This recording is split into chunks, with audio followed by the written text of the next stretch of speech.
Hi friends, welcome to my channel. మీరు మొదటిసారిగా నా వీడియోస్ చూస్తున్నట్లయితే తప్పకుండా లైక్ చేయండి, షేర్ చేయండి, సబ్స్క్రైబ్ చేయండి.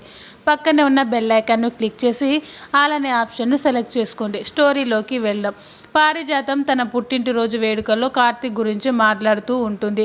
కార్తీక్ జ్యోత్స్న పెళ్లి విషయంలో ఏ నిర్ణయం తీసుకోవడం లేదు. వీళ్ళ గురించి మీరు ఏమనుకున్నది ఎప్పటికీ జరగదు. కార్తీక్కి జ్యోత్స్నని పెళ్లి చేసుకోవడం ఇష్టం లేదని చెప్పేస్తుంది.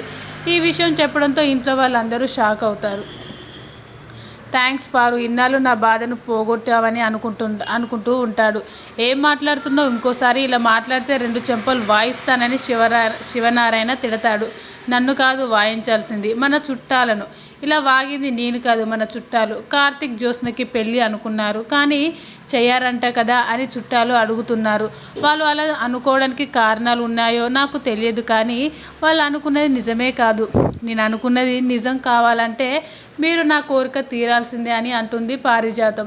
నీకు నిజమని నిరూపించాల్సిన అవసరం నాకు లేదు అని శివనారాయణ అంటాడు. కానీ మేము ఇచ్చిన మాట నిజమని నిరూపించడానికి ఏం చేయాలో చెప్పమని శివనారాయణ అడుగుతాడు. వచ్చే ముహూర్తంలోనే కార్తీక్ జ్యోత్స్నకి పెళ్లి చేయాలని, అదే తన కోరికని అడుగుతుంది పారిజాతం కోరిక విని కార్తీక్ షాక్ అవుతాడు. పెళ్లి చేస్తానని చెప్పాలని ఇంట్లో వాళ్ళని నిలదీస్తుంది. పారు, ఏం మాట్లాడుతున్నావో అర్థం అవుతుందా అని కార్తీక్ అడుగుతాడు. నీ మనసులో మాట నేను అడుగుతున్నాను మనవడా అని అంటుంది పారిజాతం. వీళ్ళ పెళ్లి చేయాలనే మాకు తొందరగా ఉందని సుమిత్ర చెప్తుంది. ఇప్పుడు నా కోరిక ఏంటంటే కార్తీక్ జ్యోత్స్నని పెళ్లి చేసుకుంటానని తన చేతిలో చేయి వేసి ప్రమాణం చేయాలని పారిజాతం అడుగుతుంది. అక్కడ ఉన్న వాళ్ళందరూ తెగ ఫైర్ అవుతారు. ఇప్పుడు ఏం మాట్లాడాలో 2 కుటుంబాలు విడిపోయే ప్రమాదం ఉందని కార్తీక్ బాగా టెన్షన్ పడుతూ ఉంటాడు. నేను రెడీ అంటూ జ్యోత్స్న చేయి చాపుతుంది. చేతిలో చేయి వేసి నిన్ను పెళ్లి చేసుకుంటానని ప్రమాణం చెయ్యి మనవడా అని అంటుంది. కార్తీక్ పారిజాతం వైపు కోపంగా చూస్తాడు. చిన్న విషయాన్ని చాలా పెద్దది చేస్తున్నామని శివనారాయణ అడుగుతాడు. వాళ్ళ మనసులో భిన్నాభిప్రాయాలు ఉంటే ఎప్పుడో చెప్పి ఉంటారు కదా. ఇదేమి తీర్చలేని కోరిక కాదు, చాలా చిన్న విషయం మనవడా. మీ పారు కోసం ఈ ప్రమాణం చేయమని అడుగుతుంది పారిజాతం. నువ్వు చేస్తున్న పనికి నిన్ను కొట్టాలని కోపంగా ఉందని కార్తీక్ తిట్టుకుంటాడు. ఇష్టం లేని పని బలవంతంగా చేస్తున్నట్లు ఈయన మొహంలో నవ్వు లేదు ఏంటని దీప డౌట్ పడుతుంది. కార్తీక్ నిలబడి చూస్తూ ఉంటే పారిజాతం మనవడి చేతిని జ్యోత్స్న చేతిలో వేస్తుంది. సరిగా అదే టైంకి శౌర్య తుమ్ముతుంది. వెంటనే పారిజాతం తిడుతుంది. చిన్నపిల్లలు దేవుడితో సమానమని అంటారు కదా, లెక్కలోనికి రాదని శివనారాయణ అంటాడు. వెంటనే పారిజాతం మళ్ళీ కార్తీక్తో ప్రమాణం చేయిస్తుంది. జ్యోత్స్న చాలా ఎమోషనల్ అవుతుంది. కార్తీక్ మాత్రం చాలా ఇబ్బంది పడుతూ ఉంటాడు. తన కోరిక తీరిందని సంబరపడుతూ బర్త్డే కేక్ కట్ చేస్తూ ఉంటుంది పారిజాతం. కార్తీక్ కోపంగా అక్కడి నుంచి వెళ్ళిపోతాడు. దీప కూడా టిఫిన్ సెంటర్లో పని ఉందని వెళ్ళిపోతుంది. ఇప్పటికైనా నిజం చెప్పమని జ్యోత్స్న కార్తీక్ను నిలదీస్తుంది. నన్ను పెళ్లి చేసుకుంటానని చేతులు చేయి వేసి ప్రమాణం చేయడానికి నీ చెయ్యి ఎందుకు ముందుకు రాలేదని అడుగుతుంది. గ్రాని ప్రమాణం చేయిస్తే తప్ప నీ అంతటా నువ్వు ప్రమాణం చేయలేవా?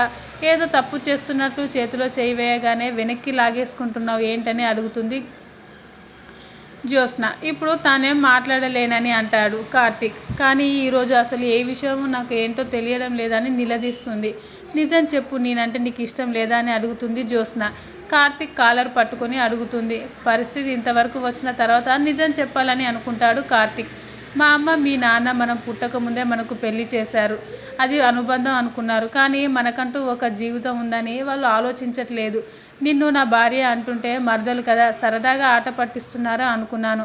లండన్ వెళ్ళిన తర్వాత పెళ్లి మీద ఒక క్లారిటీ వచ్చింది. నీ మీద ఉంది నాకు అభిమానమే, కానీ పెళ్లి చేసుకుని ప్రేమ కాదు. నేను లండన్ నుంచి రాగానే నీకు ఈ విషయం చెప్పాలని అనుకున్నాను, కానీ చెప్పలేక నీతో చెప్పమని పారుని చెప్పాను. కానీ పారు నీతో చెప్పలేదు. ఇప్పటికే చాలా లేట్ అయింది. నువ్వు బాధపడకుండా నన్ను అర్థం చేసుకోవడానికి ట్రై చెయ్యి. నిన్ను పెళ్లి చేసుకోలేనని అక్కడి నుంచి వెళ్ళిపోతాడు కార్తీక్. సరిగా జ్యోత్స్న బదులు పారిజాతం ఉంటుంది. ఎంత పని చేశావు నువ్వు, నిజం చెప్పడం మొదలుపెట్టినప్పటి నుంచే దాన్ని ఇక్కడి నుంచి పంపించేశానని పారిజాతం అంటుంది. నిన్ను చాలా నమ్మాను, కానీ నువ్వు నాకు నమ్మక ద్రోహం చేశావు అని పారిజాతాన్ని తిబ్బబొడుస్తాడు కార్తీక్. జ్యోత్స్నని పెళ్లి చేసుకోవడం ఇష్టం లేదని చెప్తూనే ఉన్నాను, కానీ నువ్వు చాలా తెలివిగా నన్ను ఆపి ఆ బాధ్యత నువ్వే తీసుకున్నావు. జ్యోత్స్న బర్త్డేకి గులాబీ ఇచ్చినప్పుడే నీ మాటలు వేరు చేతులు వేరు అని అర్థం చేసుకోలేకపోయాను. జ్యోత్స్నను పెళ్లి చేసుకోవడం నాకైతే అస్సలు ఇష్టం లేదు, కానీ తెలిసి కూడా ఎందుకు ఇలా పెళ్లి ప్రస్తావన తీసుకొచ్చావని పారిజాతంను నిలదీస్తాడు కార్తీక్. అందరి ముందు ఎందుకు ప్రమాణం చేయించావని నిలదీస్తాడు. ఎందుకంత మోసం చేశావని అడుగుతాడు కార్తీక్. దీంతో దీన్ని మోసం అనరు, మాట నిలబెట్టుకోవడం అని అంటారు అని పారిజాతం అంటారు.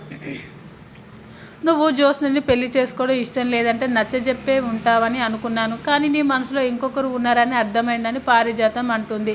ఆ రోజు నరసింహ ఇంటికి వచ్చి దీప గురించి నీ గురించి మాట్లాడితే నువ్వేం చేశావు?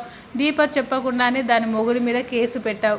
దీప ఇక్కడికి రాకముందే నీకు తనకు పరిచయం ఉందని నాకు తెలుసు. నువ్వు ముత్యాలమ్మ గుడిలో జాతరకు గెస్ట్గా వెళ్ళావా లేదా, దీపకు సైకిల్ ఇచ్చావా లేదా అని అన్నిటి గురించి అడుగుతుంది పారిజాతం. మరి నీకు దీప ముందే తెలిసినప్పుడు ఈ ఇంటి దగ్గర తనని చూసినప్పుడు ఆమె తెలుసు అని ఎందుకు చెప్పలేదని పారిజాతం నిలదీస్తుంది కార్తీక్ని. ఎందుకు చెప్పలేదో నువ్వు చెప్పకపోయినా నేనే ఆలోచించగలను అంటుంది. నువ్వు తప్పుగా ఆలోచిస్తున్నావు. ఇలాంటి లేనిపోని ఆలోచనలు మనసులో పెట్టుకొని దీపను ఇంట్లో నుంచి వెళ్ళగొట్టాలని చూస్తున్నావు. నువ్వు ఇంతకుముందు పాయసం కలపడం కూడా నేను చూశాను. దీని గురించి ఇంట్లో వాళ్ళందరికీ చెప్తానని బెదిరిస్తాడు కార్తీక్. పారిజాతం షాక్ అవుతుంది. Thanks for watching this video. Please subscribe my channel.